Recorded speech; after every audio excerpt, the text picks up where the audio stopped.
everyone! Magandang araw sa inyong lahat. Welcome back dito sa ating channel. Kasama niyo ang inyong one and only Mama Mia para sa panibagong kwento. Charot lang. Part 2 pala sa kwento natin kahapon sa kwento ni May. Pero bago tayo dumako dyan, nais ko munang mag-thank you sa inyong lahat dahil lagi kayong nandyan, hindi nangiiwan at minamahal pa rin itong ating mumunting channel. Thank you very much for dropping by. And syempre, hello ako sa mga nakapag-subscribe na sa atin. Maraming salamat. I love you all so much sa laging nagbabalik. I love you, love you, love you. Hello din ako sa ating mga commenters. Ayan, maraming salamat sa inyo. Moonchild, Juliet Cano from Misamis Oriental. Ay, saan ka sa Misamis Oriental, Juliet?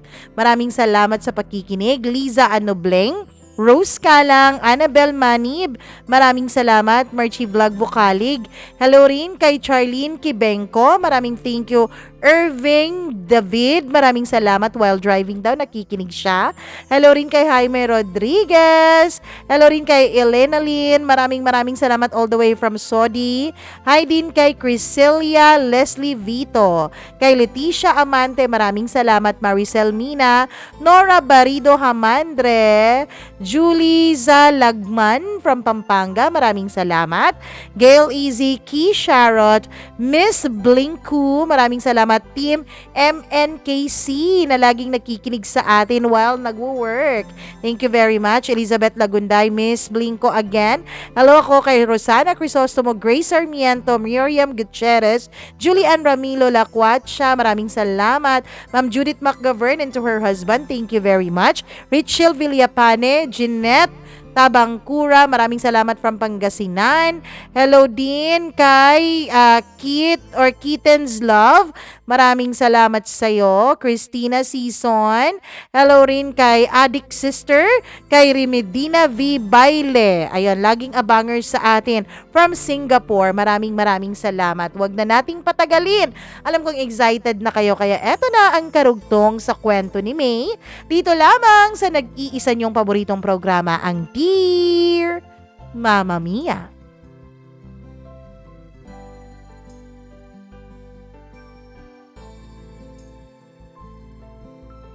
Gulat na gulat si Neil sa aking sinabi.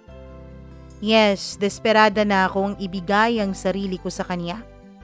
Hindi ko alam kung paano, basta on that time, kailangan ko siya.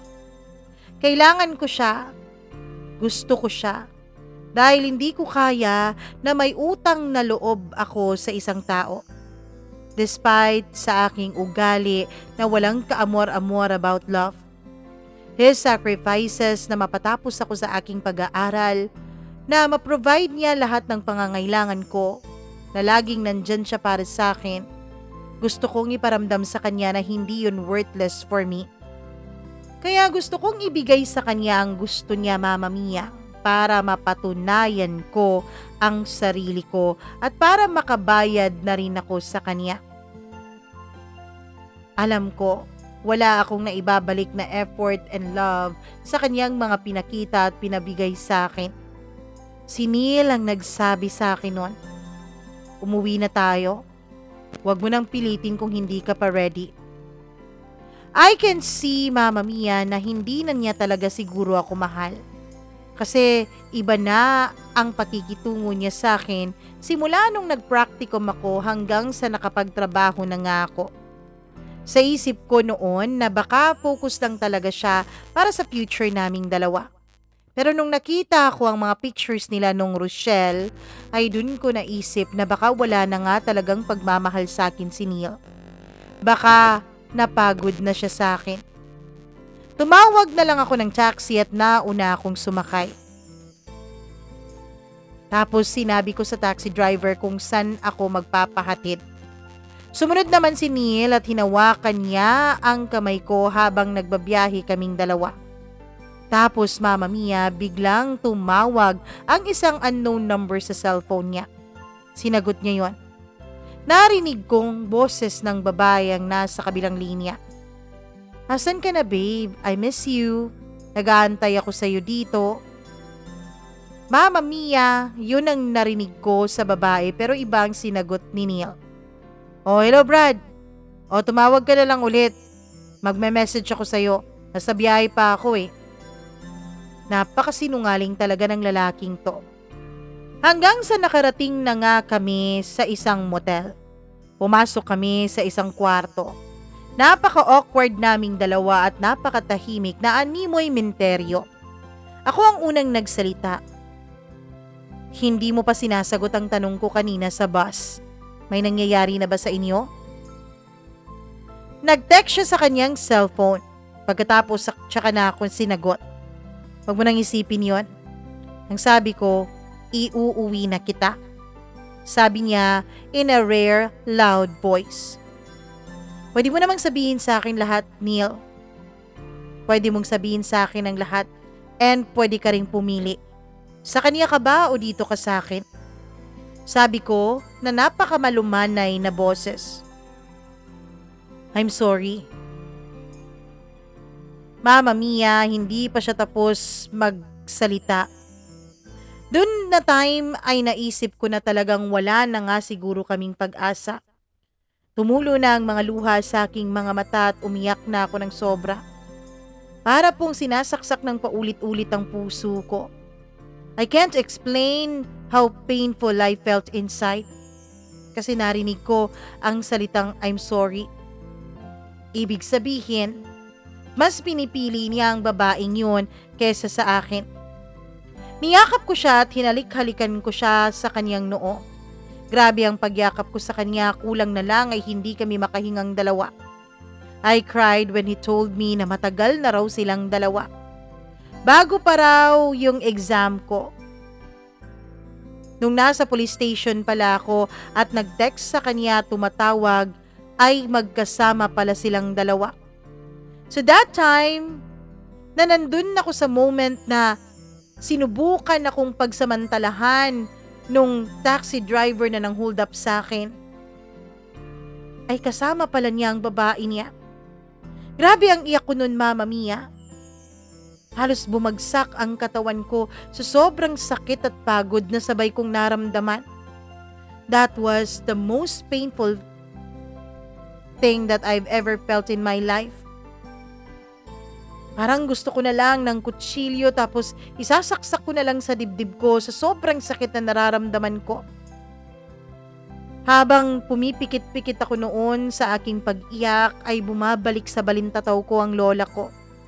Doon pa masok sa isip ko na tapusin ko na ang lahat, Mama Mia.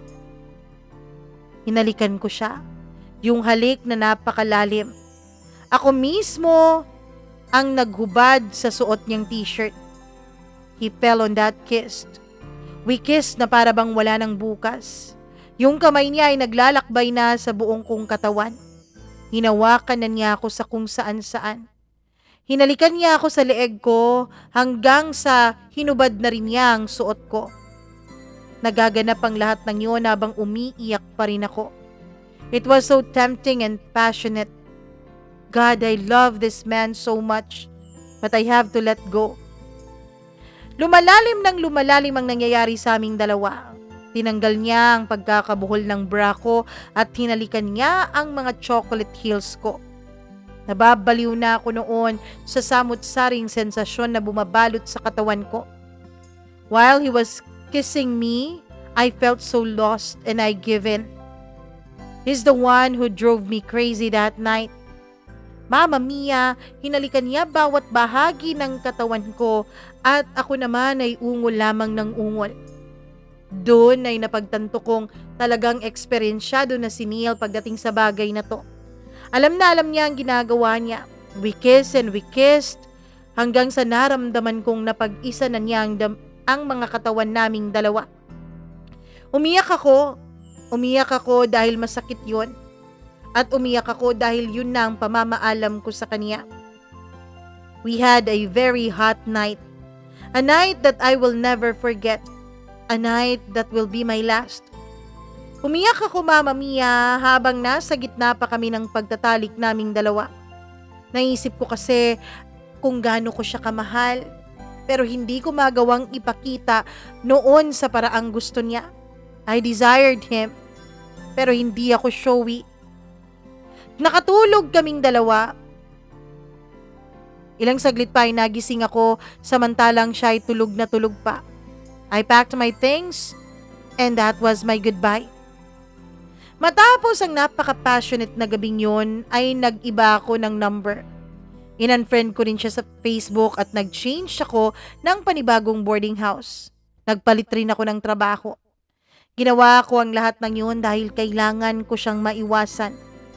Some of my co-workers told me na lagi raw akong hinahanap ni Neil. Actually, pati ang mga co-workers ko ay hindi rin nila alam kung saan ako lumipat ng trabaho. Mini-message lang nila ako sa Facebook, Mama Mia. Pati kuya ko ay nagtatanong na rin sa akin kung anong nangyayari sa aming dalawa ni Neil. Sabi ko lang, gusto ko lang i-enjoy ang buhay ko ng mag-isa. Lumipas ang kalahating taon na wala akong paramdam sa social media. Nagtrabaho ako as an ESL, Mama Mia. I meet a lot of people. Natutunan ko kung paano makisama sa iba, kung paano tumawa. And Mama Mia, ang feelings ko nung mga panahon na yon ay unti-unti akong nakakabangon. Hindi ko na iniisip ang pamilya ko, ang love life ko, and even my papa. Tapos na ako sa pagpiplease sa kanilang lahat. Siguro nga, Mama Mia, nakatulong din talaga sa akin ang panibagong environment. Tapos may isang librong iminungkahi pa sa akin ang isa kong Japanese student. The Courage to be Disliked. Yun ang sinabi niya sa akin na basahin ko raw. Mama Mia, marami pa akong binasang libro para lang mapabuti ang sarili ko. My life is slowly changing for the better. Isang araw habang nagbabiyahe ako, nakaramdam ako, Mama Mia, ng sobrang pagkahilo at masakit na masakit ang ulo ko. Tapos meron pa akong naramdaman noon na parang nahihilo ako at may back pain pa talaga. Nagpa-check up ako dahil natakot ako noon. Doon ko naraman na meron pala akong depression dahil ni-refer ako ng doktor ko sa isang psychiatrist at psychologist. Matagal na palang daladala ko ang depression na yon. Pero sabi ng doktor ko kailangan ko raw magpa-treatment bago pa raw lumala iyon. Kailangan ko raw ng counseling, psychology, kailangan kong mag-relax. I need to find the unknown tungkol sa sakit ko dahil yun lang daw ang makakatulong sa akin. Kahit daw lagi kong sinasabi na okay ako sa katawan ko, Mama Mia, pero ang mental state ko nung mga panahon na yon ay nasa verge of collapsing na. So ayun, nag-decide akong mag-sick leave sa trabaho ng at least 1 week. Umuwi ako sa probinsya to relax and to be able to see if masasaktan pa ba ako kapag nakikita ko ulit ang pamilya ko. Nung umuwi ako ay masayang-masaya ang lola ko. I think, Mama Mia, siya talaga ang reason ko kaya kailangan kong magpakatatag. Lagi kaming magkasama ni Lola, grocery, papuntang church, at gumagala sa paligid ng lugar namin. Doon ko naisip na kailangan kong mahalin muna ang sarili ko.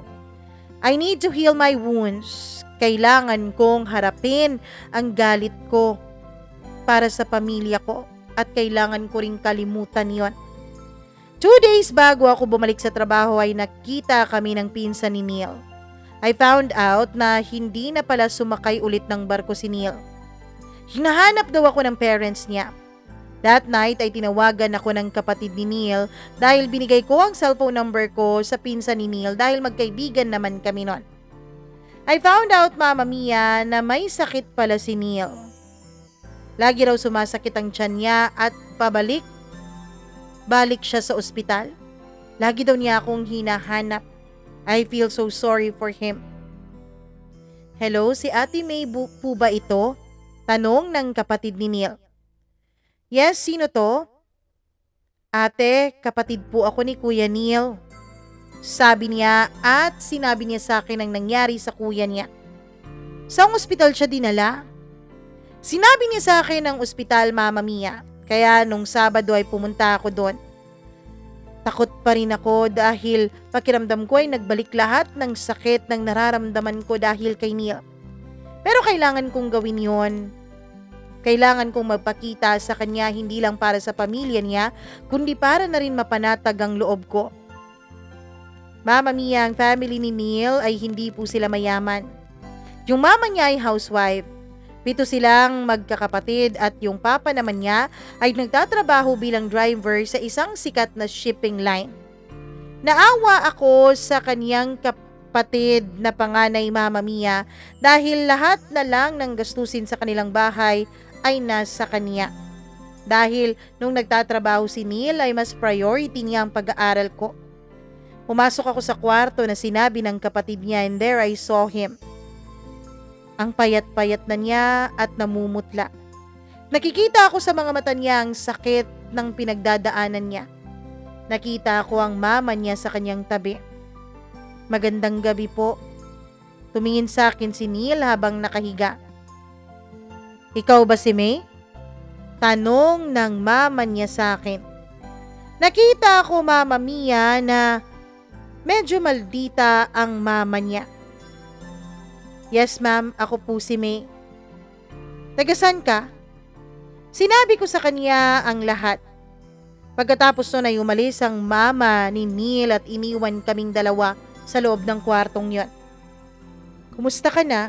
Nung nangyari sa'yo? Hindi mo man lang inisip na may pamilya ka pa?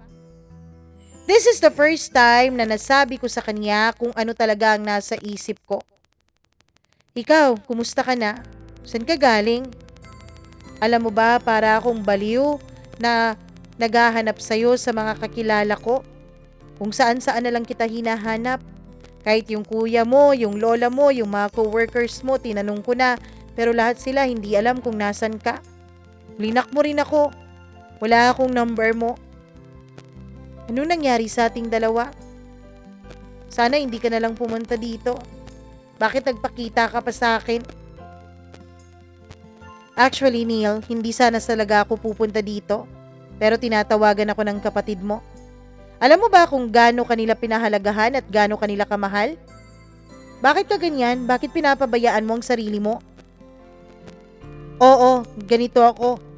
Naging ganito ako dahil sa'yo. Iwanan mo na ako kung ayaw mo na sa akin. Bakit, Neil? Bakit kailangan sa akin umikot ang mundo mo? Binigay ko naman sa'yo lahat. 'Di ba? Neil, yung hinihingi mo, binigay ko naman bago ako umalis. Alam mo ba, Neil? Alam mo ba kung gaano ko pinaghirapan para lang maging medyo okay ako? Alam mo ba yun? Sana gawin mo na lang yun. Sana gawin mo na lang yun. Pero hinanap kita, May. San ka ba galing all these months? Nandun pa rin naman ako. Hindi ka lang siguro talaga marunong maghanap. Mama Mia, doon ay tinanong ko siya. Bakit kailangan niyang magpakabaliw sa akin?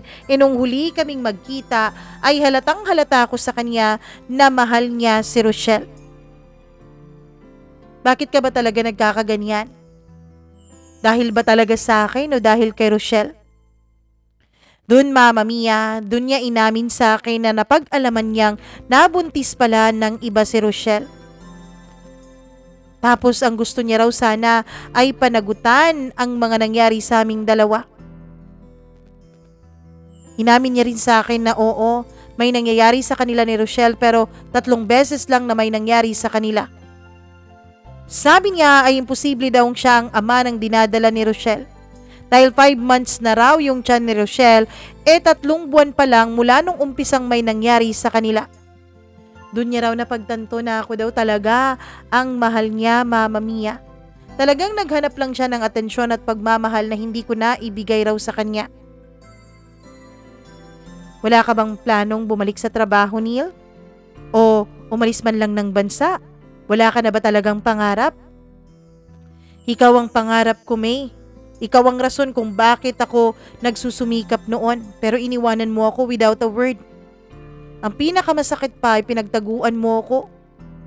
Kaya naman inom ako ng inom para na lang mawala ang sakit na nararamdaman ko hanggang sa napabayaan ko na ang trabaho ko. Napabayaan ko na ang sarili ko. Tapos namatayan pa ako ng kaibigan. Ang daming nangyari sa akin simula nung iniwanan mo ko. Siguro yun ang rason kaya nawalan ako ng gana sa buhay. Alam kong mala telenovela ang mga words niya pero yun talaga ang mga sinabi niya sa akin, Mama Mia. Kailangan ba talagang umabot sa ganito, Neil? Hindi mo iniisip ang pamilya mo? Ang mga magulang mo? Alam mo bang galit yung mama mo dahil ang akala nila ako ang dahilan kung bakit ka nagkakaganyan? Neil, ayusin mo naman ang buhay mo. Paano na lang kung maging mag-asawa tayo tapos galit pa ang mama mo sa akin? Bakit? Makikipag-asawa ka ba sa akin? Tanong niya. Tignan natin. Sa ngayon ayusin mo na muna ang buhay mo. Focus on your life. Hindi dahil sa akin. Kasi kung tayo naman talaga eh. Papaboran din tayo ng panahon. Bunch, sabi ko. Yes, ginamit ko ulit yung tawagan naming dalawa. I need time para sa sarili ko. Kasi na-diagnose akong may depression and it's getting worse. Tapos nakakaramdam pa ako ng physical na sakit. Like laging sumasakit ang ulo ko, lagi akong nahihilo, at masakit lagi ang katawan ko. I need to completely restore myself bago ako bumalik sa'yo. Kailangang buo ako. Pwede bang makipagkaibigan na lang ako sa'yo? Bigay mo naman sa akin ang number mo. May, until now, mahal pa rin kita.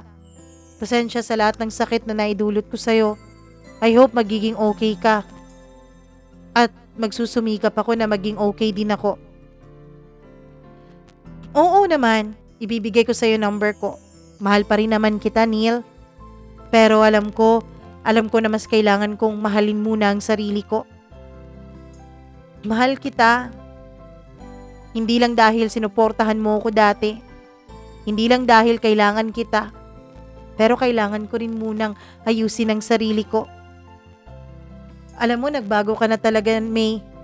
At natutuwa ako na nakikita kang ganyan. Namiss kita. Ang dami pa naming pinag-usapan ni Neil at naging in good terms din kaming dalawa. Hindi pa naman kami okay as lovers, Mama Mia, pero okay naman kami as magkaibigan. Bumalik ako sa trabaho and after 3 months ay bumalik na rin si Neil sa barko. Mabuti na lang at may kakilala ang papa niya kaya naipasok siya ng mabilis. Nagpatuloy ang komunikasyon naming dalawa. Bumibisi-bisita ako sa kanila at nagdi-date kami kapag umuuwi siya kahit wala kaming label. I remember one time, fiesta yon tapos nakainom ako. Tapos siya with my friend and his friends ay siyang sumundo sa akin. Mama Mia, inuwi niya ako sa boarding house at may nangyari sa aming dalawa. Wala kasi akong kasama noon sa boarding house. Naging magka-ex with benefits patuloy kami. Mama Mia, hanggang sa pumapasok na rin kami sa lodging house. Nagulat siya. Pagpasok pa namin sa lodging house kahit wala pa kaming mga ligo ay agad-agad kaming humiga sa kama. He kissed me and I felt that he missed me so much. Naramdaman ko ang sobrang init ng kanyang katawan at alam kong nararamdaman din niya ang init na binubuga ng katawan ko. I miss this man. I miss him so much. Kung ano-ano pa ang ginawa namin dahil talagang namimiss namin ang isa't isa. Siguro ay pareho din kaming nakainom nung gabing yon kaya naman Mama Mia, nagkaroon din ng mas mataas na drive kami para sa bagay na yon, kung ano-anong posisyon. Hanggang sa nakatulog kaming pareho. Nung magising kami ay umaga na. Nung nagising ako ay wala na siya sa tabi ko. Naisip ko noon, baka gumaganti siya dahil nung unang may nangyari sa amin ay ako yung nawala na parang bula. Pero ilang saglit pa ay may pumasok sa kwarto. Si Neil. Nagbalik at may daladalang agahan. Bumili lang pala siya ng breakfast para sa aming dalawa. This time, Mama Mia, ay naramdaman ko na oo nga, totoong may pagmamahal pa ako sa kanya. Kasi nakaramdam ako ng pangamba at selos na baka iniwan na nga niya talaga ako. Habang kumakain kaming dalawa ay busy naman siya sa cellphone niya. Tapos ako ay nagagalit din talaga ako dahil ayokong hindi niya ako pinapansin. Like naging clingy ako to the highest level. Umuwi kami ng bahay at nag-prepare para bumalik ng Cebu kasi may trabaho pa ako. Siya naman ay may aasikasuhin dahil babalik din ulit siya sa barko. Mama Mia, nung mga panahon na nag-aasikaso siya ng kanyang mga papeles pabalik ng barko ay lagi kaming nagkikita at lagi ding may nangyayari sa aming dalawa. Siyempre, lagi kami sa lodging house kasi nakakahiya naman kapag mahuli pa kami ng ka-boardmate ko, 'di ba? Hanggang sa we decided to get a room para lang sa aming dalawa. Kasi sabi niya, kapag bumalik raw siya galing barko ay may matitirhan naman siya sa Cebu. Kaya yun ang ginawa namin. In short ay nagsulo na ako ng kwarto at wala na akong ka-boardmate. January 2018, birthday ko. Umuwi ako sa amin to celebrate with my lola. After ng birthday ko, Mama Mia, ay nakabalik na ako ng trabaho. Kaya lang, ilang araw pa lang akong nagtatrabaho at nakabalik sa Cebu, ay tumawag naman sa akin ang mga kapatid ko dahil na-stroke daw ang lola ko. Mama Mia, isip ako ng isip noon sa lola ko. At alam ko na nag-aalala din si Neil para sa akin dahil hindi na ako makakain ng maayos. Lagi akong umuuwi every Friday to Sunday. Tapos bumabalik din kahit malayo ang biyahe. Hanggang sa we both decided na uuwi na lang ako for good para mabantayan ko ang lola ko at doon na ako magtrabaho sa probinsya. Siya nga po pala, Mama Mia, ang barkong sinakyan noon ni Neil ay Enter Island lang. Kaya maraming pagkakataon na nakakauwi talaga siya sa akin dun sa boarding house na nirerentahan namin. Kaso nitong mga panahon na to, dahil umuwi nga ako sa amin para alagaan si Lola, ay matagal kaming naging magka-LDR. First month ng LDR namin ay okay pa naman kami. Kahit na wala pa kaming usapan na nagkabalikan na kami, pero I assume kasi lagi nang may nangyayari sa aming dalawa. Noong 2 months na kaming magka-LDR, ewan ko pero lagi na akong nagagalit sa kanya. Lagi na akong naghahanap ng away. Siya naman ay hindi ako pinapatulan kaya mas lalo akong nagagalit. Kapag tulog siya at tumatawag ako, kinabukasan ay galit na ako at inaaway ko na siya. Mama Mia, nagulat na lamang ako. Nung nag-March na ay bigla siyang umuwi sa probinsya at ang dami-dami niyang dalang bag. Umuwi pala siya dahil ayaw niya na nag-iisip ako na may iba siya dun sa Cebu. Sabi niya, sa probinsya na lang daw siya maghahanap ng trabaho. Ako naman nung mga panahon na yun, Mama Mia, ay nakahanap na rin ng government na trabaho as job order. Pero siya, dahil hindi siya makakuha ng trabaho doon, ay may nag-offer sa kanya ng trabaho papunta sa ibang bansa. Ayaw sana niya pero malaki ang offer doon, Mama Mia. Makakatulong para sa kanyang pag-iipon, makakatulong para sa kanyang pamilya at para sa pamilya rin niya in the future. We've been through ups and downs on that time. Mama Mia, lagi niya akong binibisita at lagi rin niya akong kinukumusta. Pero busy rin siya dahil pumupunta siya sa Cebu para sa training para sa kumpanyang kanyang pagtatrabahuan. April nung nakapag-decide siya na pupunta siya ng Maynila dahil marami pa siyang aasikasuhing mga papeles. Nung nasa Maynila siya, I remember, Mama Mia, na yung kanyang ulam doon ay fish cracker lang. Dahil konting-konti lang ang napapadala ko sa kanya. Yes, Mama Mia, nagpapadala ako sa kanya noon dahil walang-wala din siya. Pero konti lang talaga ang naitutulong ko kasi nga may mga medicines pa na kailangan ng lola ko. Nag-decide ako makipag-usap kina kuya at sa mga anak ng lola ko para pagtulungan namin ang mga kinakailangan ni lola. Labas-pasok kasi sa ospital ang lola ko nung mga panahon na yon. Pero okay lang Mama Mia dahil nakaka-absent naman ako kasi nga meron naman akong matinding backer dun sa pinagtatrabahuan ko. Si Neil naman, alam kong nagsusumikap siyang makapasa sa exam para na lang makapag-abroad, Mama Mia. Pero may kinakailangan pa siyang mga training, tapos mahal po ang training para sa trabahong yon. Paano na lang ang pagkain ng pamilya niya? Nung nasa Maynila siya, paminsan-minsan ay hindi siya nakakakain ng maayos kasi kailangan pa niyang mamasahe. Minsan nga, kapag hindi naman masyadong malayo, ay nilalakad lang niya kahit tirik na tirik ang araw. I remember those sweat and painful rejection na nakukuha niya, Mama Mia. Hanggang sa naisip niya na mag-i-enter island na lang ulit siya. Ang totoo niyan, ako Mama Mia, mas gusto ko rin na nag-i-enter island siya dahil mas nararamdaman kong safety siya dahil nakakauwi siya ng mga ilang buwan kesa sa international. 3 months siyang nasa Maynila kaya LDR talaga kami. Tapos ako nung mga panahon na yon ay nakapag-loan ako ng 100,000. Kasi since government naman ang trabaho ko ay tinulungan ako ng pinsan ng lola ko, Mama Mia, para makakuha ng loan. Yung tita ko ang nag-go-maker sa akin para sa loan na yon. Pinadalan ko siya ng pambili niya ng motor, ng second hand na motor, Mama Mia, dahil alam kong kailangan niya yon. Hanggang sa lumipas ang mga buwan at meron nang tumanggap sa kanya ng trabaho at agad-agad siyang paliliparin, Mama Mia. Umuwi muna siya and we spent the few nights together. Sinabi niya sa kanyang mama ang tungkol sa trabahong napasukan niya. Mama Mia, hanggang sa nakalabas na nga si Neil. 10 months ang kontrata niya. We are both happy. And at the same time, sad kasi may mga pagkakataon na wala talaga silang signal.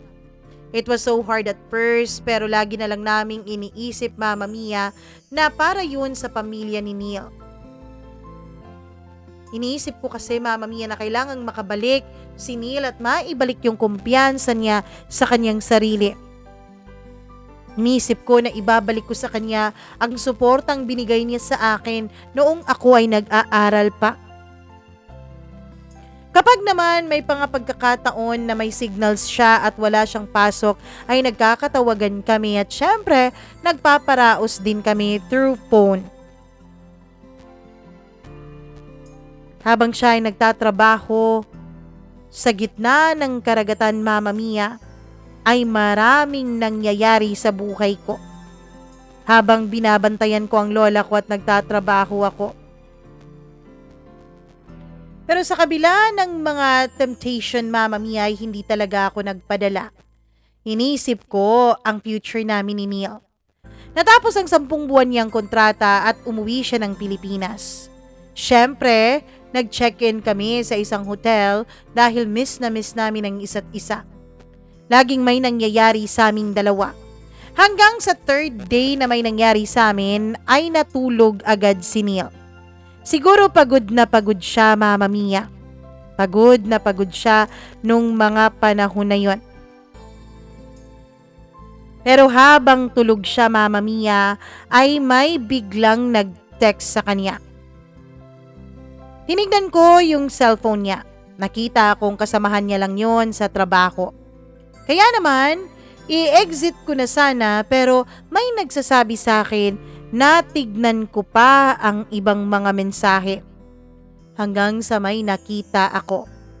Isang babae ang kapalitan niya ng message. Kita na lang tayo dun sa mall. Sige, after na lang sa paghatid ko sa aking girlfriend dun sa school. Okay, anong susuotin mo? Black t-shirt, maong pants, and white shoes. Tapos, may cap ako na black. Okay, ako naman, nakadress na yellow. Okay, hindi ko na bibitbitin yung cellphone ko ha. Sabi niya, see you. Tumulo ang mga luha sa mga mata ko, Mama Mia. Pinilit kong magpakatatag. Umalis muna ako, Lumabas ako ng hotel para magpalamig dahil ayokong makita ni Neil ang luha ko kapag nagising na siya. Bago pa lang ako nakaalis, mga 20 minutos pa nung nakareceive ako ng text mula kay Neil. Sabi niya aalis daw muna siya at may pupuntahan siya. Sumagot naman ako ng okay at pabalik na ako ng hotel. Mama Mia, nagpanggap akong walang nabasa. Nagpanggap akong walang nakita. Lumipas ang mga oras. Walang Neil na bumalik sa hotel. Hapon na at mag-aalas 3 na pero wala pa rin siya. Tumawag ang auntie ko sa akin, Mama Mia. Sabi niya, kailan daw ako pupunta ng ospital? Sabi ko kapag nakabalik na si Neil. Alas 5 ng hapon, nasa hotel pa rin ako at natutulog. Napansin ko na lang na may humalik sa pisngi ko. Napaiyak ako, Mama Mia. Inisip kong baka nakipag-basketball na siya sa iba. Nakita niya ang luha sa mga mata ko kaya nagtaka siya. Sabi ko na lang sumakit ang ulo ko dahil doon sa sakit ko, Mama Mia, at hindi na lang niya yon ininda. Patuloy na may nangyayari sa amin ni Neil. Dahil ang totoo, hindi ko kayang harapin noon ang katotohanan kapag tinanong at kinompronta ko na naman siya. Hanggang sa natapos ang bakasyon niya, Mama Mia. Bumalik siya sa kanyang pagtatrabaho at patuloy pa rin ang relasyon naming dalawa. Yung lola ko naman nung mga panahon na yon ay medyo naging okay na siya. Inisip ko na lang I need to go on with my life. Kailangan kong magpakasaya. And while working, Mama Mia, yung ka-workmate ko ay lagi niya akong tinatawagan. Sabi niya, samahan ko raw siya dahil may date siya sa papa niyang pulis. Ayoko nga. When I say papa, ibig sabihin lalaki niya, Mama Mia. Inisip ko nung mga panahon na yon na ayoko talagang makihalubilo ng ibang tao. Kailangan mo rin yan na makipagkaibigan ka sa iba, sabi ng lola ko. Huwag mong ikulong ang sarili mo sa relasyon ninyo ni Neil. Pwede naman kayong maging magkarelasyon tapos may iba kang kakaibiganin na mga tao, di ba? Hindi ko naman sinasabing makipag-boyfriend ka ng iba. Kaya ayon, Mama Mia, sumama ako doon sa kaibigan kong makipag-date sa papa niyang pulis. Hindi ko alam na meron pala siyang kasamahan na sinama din. At humingi pa nga ito ng number sa akin. Pero hindi ko binigay, Mama Mia. Dahil alam ko, kami pa rin naman ni Neil. Kahit na LDR kaming dalawa. Valentine's Day, nung sinama ulit ako ng kaibigan ko dahil may date nga sila. Bakit kailangan mo pa akong isama dyan? Pwede naman kayo na lang eh. Kasi kasama nga niya yung kasama niya, please. Hindi alam ng kaibigan ko ang tungkol kay Neil. Kaya naman ang akala niya ay single ako. So para maibsan ang inggit na nararamdaman ko para sa ibang tao na may ka-date on a Valentine's Day, ay sumama ako. Mama Mia, not knowing na may pa-chocolate at flowers and teddy bear pala yung kasamahan ng boyfriend ng kaibigan ko na itago na lang natin sa pangalang John. Binigay niya sa akin ang lahat ng kanyang mga bitbit. Si Neil naman ay may pinadeliver din na cake sa bahay at chocolate. Happy Valentine's Day, ma'am, sabi niya sa akin. Nanlaki ang mga mata ko pero ngumiti din ako nung nakita ko ang mga binigay niya. Oh, akala ko ba may jowa ka o asawa? Sa kanya mo na lang bigay to. Sus, kung meron pa akong jowa at asawa, hindi sana ako nandito ngayon. Mama Mia, mula nung Valentine's Day date naming dalawa no ni John, ay binigay ko na ang cellphone number ko sa kanya. Dahil nga busy noon ang kaibigan ko at ang jowa niya, ay nagkaroon kaming dalawa ni John ng pagkakataon na mag-usap. Masaya naman talaga siyang kausap. Nag-enjoy ako kaya hindi ko napigilan na ibigay ang cellphone number ko sa kanya. Hanggang sa lagi na lang kaming magkatawagan. Mama Mia, yung iba ko pa ngang mga kasamahan ay kilig na kilig kapag pumupunta si John sa opisina at may dala ng kung ano-anong mga bagay. Hanggang sa dumating sa point na pinapatulan ko na ang panlalandi ni John sa akin. Si John nga pala ay sakto ang kaniyang height, maputi, gwapo, magandang pangangatawan and very gentleman. Mama Mia, maganda din ang katayuan ni John sa buhay kasi meron po siyang car. Every night ay tutawag siya sa akin kung okay raw ba ako. Lagi siyang nangangamusta. Binibilhan nga niya ako ng groceries tapos nilalagay niya sa gate namin. Lagi siyang nagchat-chat sa akin na may ibinilin siya sa gate. Mama Mia, hindi ko pinakilala si John sa family ko. Dahil nung mga panahon na yon ay hindi naman kami.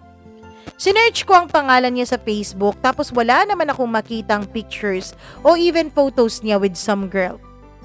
Hindi ako masyadong natakot na baka maging kabit ako nung mga panahon na yon. Kasi nagdi-date lang naman kami at biro-biro lang naman siguro namin ni John ang lahat ng yon. Pero Mama Mia, I felt different kapag magkasama kami ni John.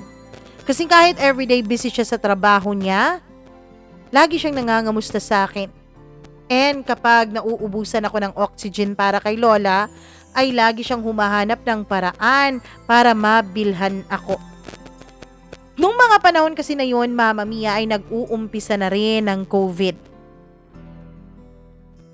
Mama Mia, pinakilala ko na rin si John kay Lola bilang kaibigan ko. Lagi kaming magkasama ni John. May mga pagkakataon na nagdi-dinner din kaming dalawa ng kaming dalawa lang. Hanggang sa dumaan ang ilang buwan at inaya ako ni John na maligo raw kami sa dagat for 2 days. Habang nagta-travel kami ay lagi akong lumilingon-lingon sa kanya. Lagi rin siyang nakalingon sa akin habang nagda-drive siya at ngumingiti. Nagtanong siya sa akin, Mama Mia, kung wala raw ba akong balak na magpakasal. Sabi ko, inuuna ko pa ang lola ko. Alam kasi ni John ang tungkol sa amin ni Neil.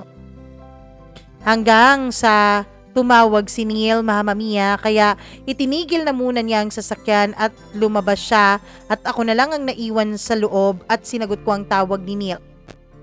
Saan ka ba galing? Bakit ang tagal mong sumagot? Alam mo, tumatawag ka lang, Neil, pero galit ka pa ha, sabi ko. Kasi ang tagal mong sumagot eh. Wala kasing signal. Tapos bakit ngayon ka lang tumawag? Nagalit ako dahil parang pinagbibintangan na ako ni Neil noon sa kanyang mga salita. Wala lang, kala ko kung ano nang ginagawa mo. Ano namang gagawin ko ha? Natatakot ka bang gawin ko sa'yo ang ginagawa mo sa akin? Mama Mia, hindi siya nakapagsalita sa kabilang linya. At Neil, wag kang umasta na para bang hindi kita pwedeng palitan. Sige, subukan mo lang na palitan ako. Sisingilin kita sa lahat ng nagastos ko sa'yo. Sige, ilista mo. Dahil unti-unti kong babayaran ang lahat ng yon. Mama Mia, pagkatapos nun ay pinatay ko na ang tawag at tinawag ko na si John. Bakit ka lumabas? At bakit mo itinigil ang sasakyan? Bakit? Gusto mo bang marinig ko ang mga pinag-uusapan ninyo? Ngumiti lang ako sa kanya. Pagkatapos noon ay patuloy na kami sa paglalakad. Mama Mia, tinanong ko siya kung bakit niya ako inaya sa 2 days na yon. 2 days lang kasi ang off ko eh. John, bakit ako? Tanong ko. Hindi ko rin alam, May. You're beautiful, mabait. Pero marami namang maganda at mabait na tulad mo. Hindi ko alam kung bakit ikaw. Hindi ka pa ba nagkaka-girlfriend dati? Nagka-girlfriend naman. John, dapat sa pamilya mo ay ginugugol yung 2 days off mo, hindi sa akin. Baka makasuhan ako niyan ng concubinage o di kaya adultery. Ang talino mo naman. Ang totoo niyan, May pamilya na ako pero nasa malayo. Hindi pa niya tapos ang kanyang mga sasabihin, Mama Mia, ay naiiyak na ako. Tapos bigla siyang tumawa. Joke lang yun! Pagkatapos ay hinawakan niya ang kamay ko at hinalikan. I felt some butterflies in my stomach. Hanggang sa nakarating na kami ng beach. At gustong gusto kong maligo dahil napakasariwa ng hangin at ang ganda-ganda ng tubig. Tapos mahilig talaga ako sa beach, Mama Mia. Nag-wear ako ng two-piece. And yes, kahit na hindi naman kaseksihan ang bumper ko sa likod ay alam ko namang may maipagmamalaki ako pagdating sa mga chocolate heels ko. Tinignan ako ni John na para bang ako ang pinakamagandang babae sa buong mundo. May tumawag sa kanya pero pinatay niya lang yung tawag at bumalik sa akin. Ganyan lang bang susuotin mo habang naliligo ka? Sabi niya sabay abot sa akin ng t-shirt niya. Nagloading pa ako nung mga panahon na yon pero sabi niya baka raw marami ang magpapapansin sa akin kapag hindi ako nagpalit ng damit. John, mahal mo ba talaga ako? Wala ka bang tinatago sa akin?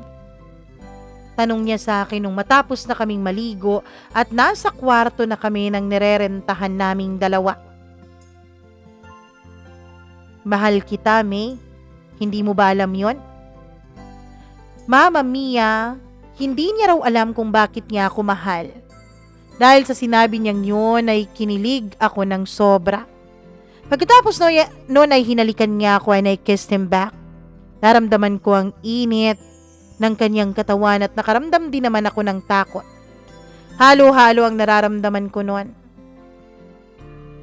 Mama Mia, sinabi ko sa kanya na hindi na ako virgin. Alam ko, alangan naman na magdasal lang kayong dalawa ng boyfriend mo, 'di ba? Sabi niya. May, bigyan mo lang ako ng chance na iparamdam sa'yo ang pagmamahal ko. Nanginig ang katawan ko, Mama Mia, dahil habang sinasabi niya yon ay hinahaplos-haplos na niya ang katawan ko at unti-unti na niya akong hinuhubaran. Alam ko na kung anong mangyayari sa aming dalawa. Pero imbis na takot ay nangibabaw ang excitement sa puso ko. I kissed him and we both undressed each other. Hinalikan ko siya at nilagay ko ang mga kamay ko sa likod ng kanyang ulo. Hindi ko alam, Mama Mia, pero ibang pakiramdam ko. Hindi ko masabi kung ano, basta iba. Pagkatapos noon ay hinaplos na niya ang mga chocolate heels ko. Hinaplos din niya ang pinakamaselang bahagi ng aking katawan. He kissed me everywhere in my body. He caressed me. Hanggang sa binuhat na niya ako at pinahiganan niya ako sa kama.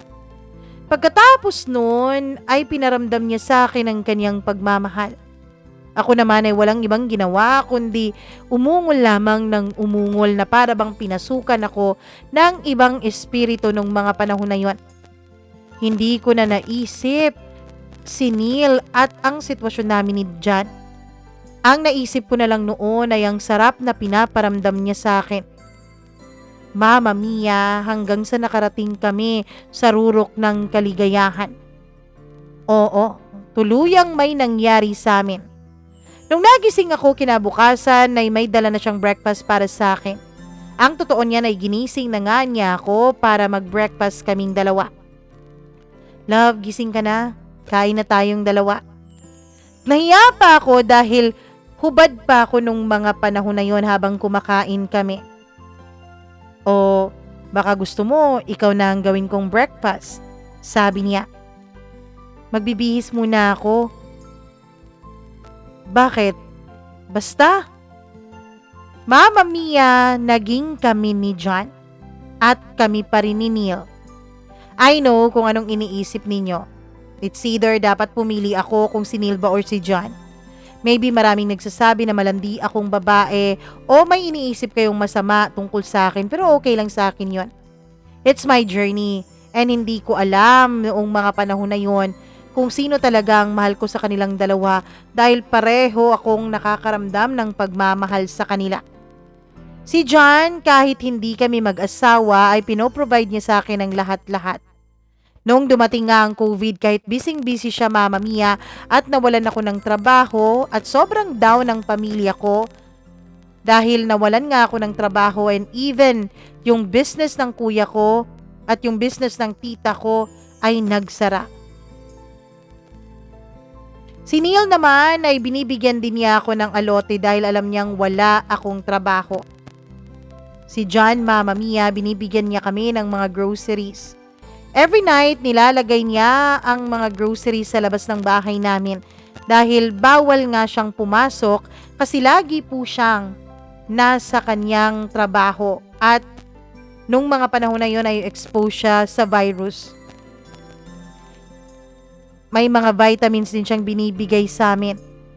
Mama Mia, lagi rin siyang tumatawag sa akin. Si Neil ay nag-iba din dahil pakiramdam ko nung nagka-COVID ay mas lalo siyang naging sweet sa akin. Lagi siyang humihingi ng sorry and even told me na babawi raw siya sa akin. Mama Mia, hindi ko pa rin kinumpronta si Neil tungkol dun sa babaeng ka-meet up niya. Nung mga panahon na yun ay 2 lalaki na ang nasa buhay ko. Si Neil na maraming pagkakamali pero mahal ko pa rin kahit na ang dami-daming naging problema ng relasyon namin. At si John na nagbibigay sa akin ng seguridad, pagmamahal, and happiness. Kahit na questionable pa rin para sa akin ang pagkatao niya kasi minsan ay hindi pa siya nag-open up sa akin. I know, Mama Mia, I know na mali na makipagrelasyon ako sa 2 lalaki at the same time. Pero Mama Mia, ano bang mararamdaman at magagawa ko pareho ko silang mahal. At noon ngang nagka-COVID, Mama Mia, nakakahiya naman kung iaasa ko sa 2 lalaki ang pangangailangan ng pamilya ko. Kaya nagdesisyon akong magtrabaho online bilang online teacher. Going well pa rin ang relationship namin ni Neil. As always, nagvi-video call kaming dalawa at kami rin naman ni John ay lagi ring magkatawagan. Habang ongoing ang class ko ay nagulat ako, Mama Mia, dahil sabi ng pinsan ko ay may naghahanap raw sa akin. Hinahanap daw ako ng papa ko. Tumawag daw ito sa kanya. Yung papa ko sa time na yon ay nasa Maynila at nagka-COVID daw ito. Nagtatrabaho kasi ang papa ko sa isang malaking kumpanya, Mama Mia. We decided noon ng mga kapatid ko na ibenta na lang ang lupang iniwanan ni Mama dahil yung papa ko ay mahal na mahal ang mga gamutan niya. Iba talaga ang COVID nung mga panahon na yon kasi it's so very real talaga. Mama Mia, nagba-violet na raw ang mga kuko ng papa ko. Yung paghinga niya ay talagang hirap na siya at kailangan ng may oxygen sa kanya. Natatakot ako, Mama Mia. Natatakot ako para sa aming dalawa ng papa ko dahil wala pa po kaming closure dalawa. I also want him to survive dahil hindi pa po ako nakakapagpatawad sa kanya. Kahit na gano'n ang galit ko sa papa ko ay ayoko naman na may mangyaring masama sa kanya. Ayoko naman na mawala siya sa mundong ito nang hindi pan lang kami nagkaayos dalawa. Kahit nagalit ako sa kanya ay hindi ko siya magawang pabayaan. Hindi ko siya magawang baliwalain. Buti na lang kahit COVID noong mga panahon na yon ay naibenta pa rin namin ang lupa namin. 2 months na nakipaglaban sa sakit na COVID ang papa ko sa ospital. Hanggang sa naging okay na rin siya. Nagpaplano siyang umuwi ng probinsya. Kahit sa galit at disappointments na naramdaman ko, Mama Mia, ay inisip kong bigyan ng mabuting pansin ang papa ko. I assure my brothers na tutulungan ko pa rin ang papa ko, Mama Mia. Since meron pa namang konting natira sa parte ko dun sa pinagbentahan ng lupa, ay ininvest ko po yun sa Bitcoin. Gustong-gusto ko kasing magkapera nung mga panahon na yon. At first month ay pwede ko pang i-withdraw yung pera ko. Pero Mama Mia, binibet ko talaga yon. Hindi ko wini-withdraw yung pera ko dun sa Bitcoin dahil ang gusto ko ay lumago pa ito ng lumago. Hanggang sa nakarating na si Neil mula sa labas ng bansa. Kampante ako nung mga panahon na yon that my money will be safe. Mama mia, nung umuwi si Neil ay naka-quarantine pa siya, so may time pa ako noon na makipagkita kay John. May nangyari ulit sa aming dalawa ni John, mama mia. Matapos ang quarantine ni Neil ay dumiretso sa bahay nila. Dahil hindi pa siya makakapunta sa akin kasi nga, mama mia, wala pa siyang quarantine pass. Every family kasi nung mga panahon na yun ay iisa lang ang binibigay na quarantine pass. So dapat makuha niya muna yun bago siya makapunta sa barangay namin dahil stricto pa naman ang aming barangay at laging may checkpoint. One afternoon nun, mama mia, almost 2 weeks nang nakauwi si Neil sa bahay nila, ay pumunta siya sa bahay namin. Gabi siya nung pumunta para makalusot siya sa Borders. Tapos si John nung mga panahon na yon ay naghatid din ng grocery para sa akin. Naglagay si John ng grocery habang si Neil ay nagpapark ng kanyang motor sa labas ng bahay namin. Pagpasok ay sinabihan ako ni Neil na may mga plastic bag daw na nasa labas ng gate. At binitbit niya ang mga ito. Kanino galing yon? Ha? Ano? Kinabahan talaga ako at lumabas. Lumapit si Neil kay Lola at nag-usap silang dalawa at ako naman ay dali-dali sa CR at nag-message ako kay John. Natanggap ko kasi ang mensahe ni John. Okay lang? Sinabihan ko si Neil na yung mga groceries na nilagay ko ay in-order mo. Okay, thank you. Sagot ko. Bumalik ako sa loob at sinabi ko kay Neil na yun ang in-order ko dahil hindi na ako makalabas-labas kasi nga senior na ang lola ko at immunocompromised pa ito. Ewan ko kung naniwala si Neil, mama mia. Okay ang adjustment ko kahit na sabay ko silang dalawa na karelasyon ni Neil at ni John. O nakakabaliw, mama mia. Buti na lang talaga at naiintindihan naman ni John ang sitwasyon naming dalawa. Alam kasi ni John ang tungkol kay Neil. Natatanging si Neil lang ang walang kaalam-alam na dalawa pala sila sa buhay ko sa panahon na yon. Mama mia, nagtatrabaho pa rin ako online nung biglang pumasok si Neil.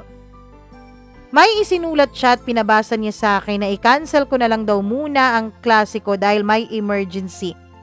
Tinapos ko na lang ang naumpisahan kong klase and then lumabas ako. Binigyan niya ako ng jacket and he gave me my phone. May, iha, puntahan mo muna yung tito mo. Nandito na ako sa airport. Ano? Bakit? Pumunta na ako kay tito eh. Sabi niya okay naman siya dahil nagta-thumbs up naman siya. Basta pumunta ka doon. Mama mia, nung nakapunta ako ay nagulat ako dahil may mga naka-costume ng puti. Tapos nilagyan ang bahay ni na tito ng parang yellow cushion. So kinabahan talaga ako. Yung tito ko ay hindi ko po talaga ka-close. Strict at talagang matapang ito at hate na hate niya ang nagsisinungaling.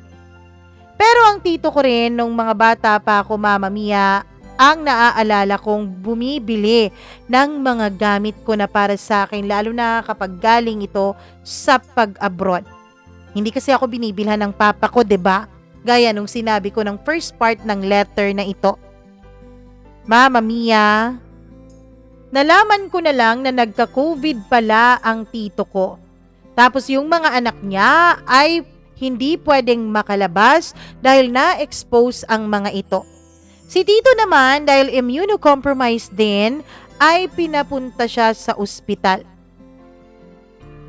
Mama mia, may cancer din kasi ang tito ko.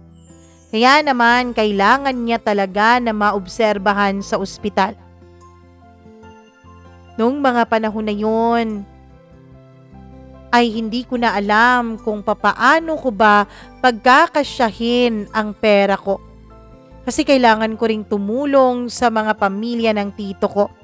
Kailangan ko ring tumulong sa pagpapa-ospital niya dahil isa rin siya sa mga tumutulong sa akin noon.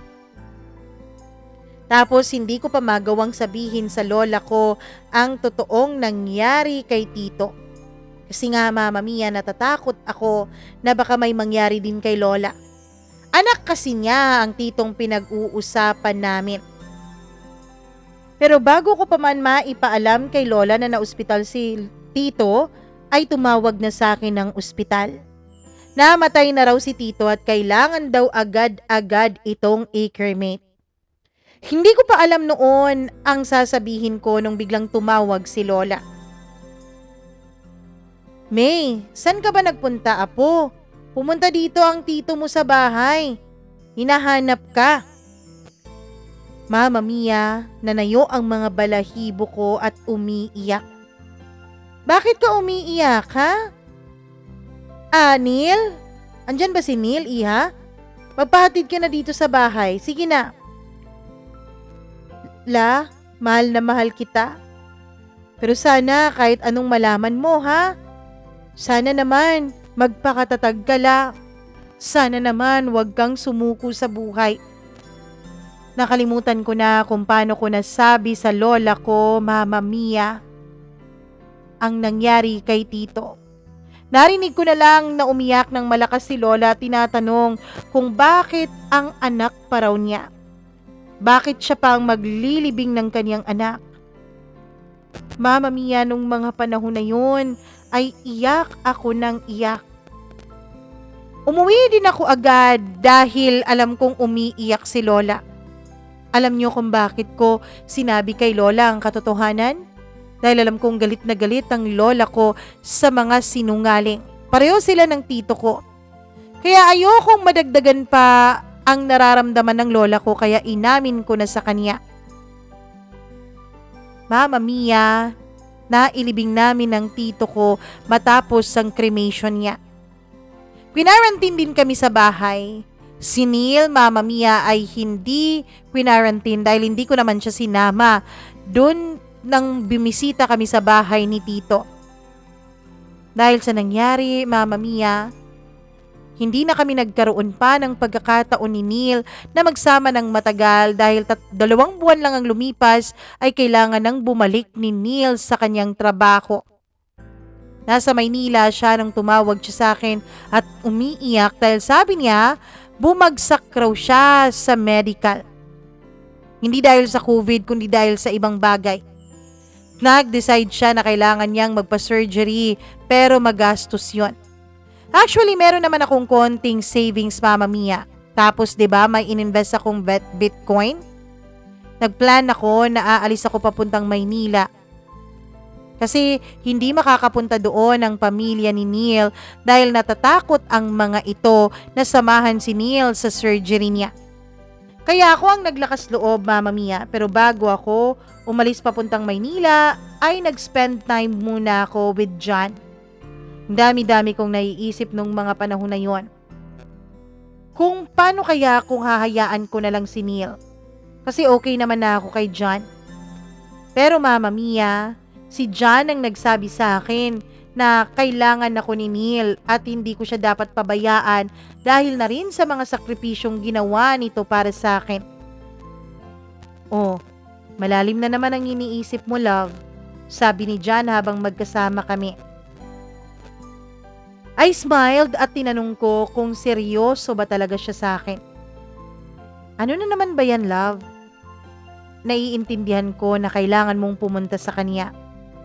Pero alam mo ba, naiisip ko rin minsan na kailangan mo nang mamili between sa aming dalawa. John, kasi kung ikaw ang pipiliin ko, marami pang tanong sa utak ko. Sabi ko, ano ba ang mga tanong na gusto mong malaman? Gusto mo ba na pumunta tayo dun sa pamilya ko?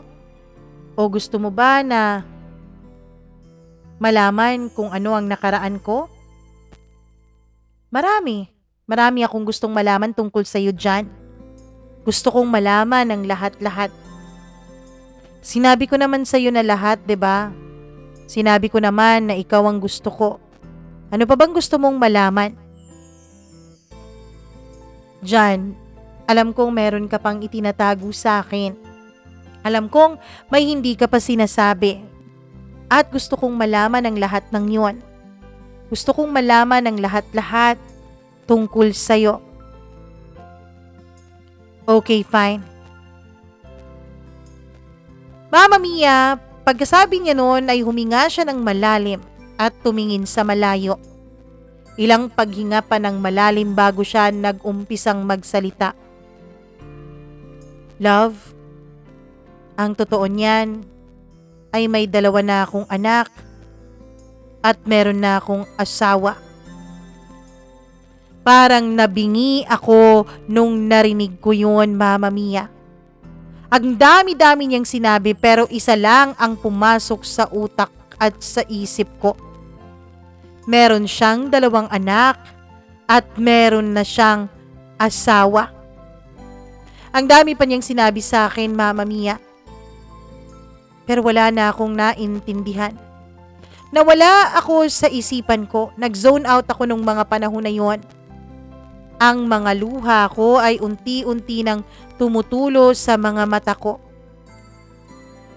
Pagkatapos nun, ay walang sali-salita akong tumayo, nagbihis at naglakad palabas sa hotel room na yon nang hindi na lumilingon kay Jan.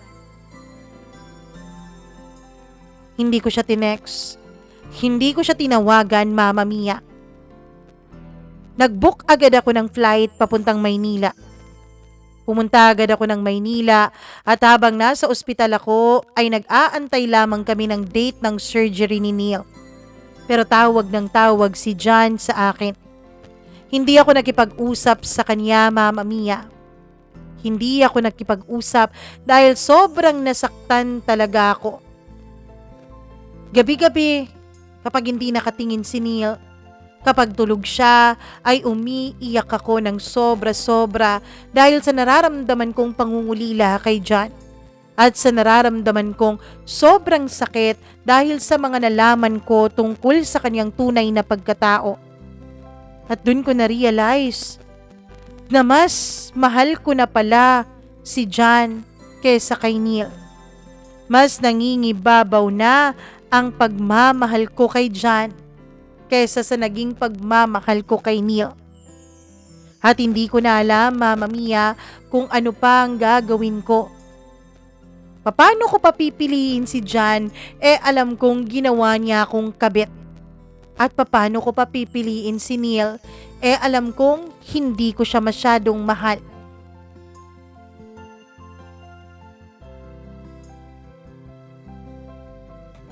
Oy, sobra-sobra naman itong ating sender na ito. Grabe naman, girl. Bakit ka namamangka sa 2 ilog? Bakit ka, tawag niyan, nagre-revenge o gumaganti kay Neil? Sa pagganti mo sa kanya na feeling mo meron ka ring iba tulad ng ginagawa niyang may iba rin siyang babae, tignan mo ngayon, ikaw ang namomroblema tapos ikaw yung nasasaktan. Dahil tulad pala ni Neil, ay may kakaiba palang itinatago itong si Jan. Ako, ito talagang buhay mo, ate, no? Nakakalito, nakakasakit ng ulo at nakaka-stress. Charot naman. Anyways, bukas tatapusin na natin ang kwentong ito ni May. Yes, finale na bukas. Pasensya na po at medyo natagalan itong kwento niya dahil sadyang mahaba talaga at hindi magkakasya sa 2 part. So bukas natin malalaman kung sino ba sa 2. Si Jan ba o si Neil? Naku, hindi nga niya binanggit dito sa kanyang kwento kung naipasa ba niya yung board exam niya, no? Dami pa namang hindi pa niya sinasabi. Tignan natin bukas kung talagang masasagot ang lahat ng ating mga katanungan. Kaya abangan niyo ang finale part ng kwentong ito ni May. Sino ba? Kay John at kay Neil. Charot lang. Kung nagustuhan niyo ang kwentong ito, please do not hesitate to like and share this video. At huwag niyo na rin kalimutan na mag-subscribe dito sa ating channel. Ayun, subscribe na po kayo please and i-click nyo yung notification bell para lagi po kayong nanonotify sa tuwing meron tayong bagong kwento na inilalahad at ini-upload dito sa channel natin, 'di ba? At sana naman kung may sarili din kayong kwento na nakaka-inspire at sariling kwento na nais nyo lamang ilabas dyan sa dibdib nyo, pwede po kayo mag-email sa atin.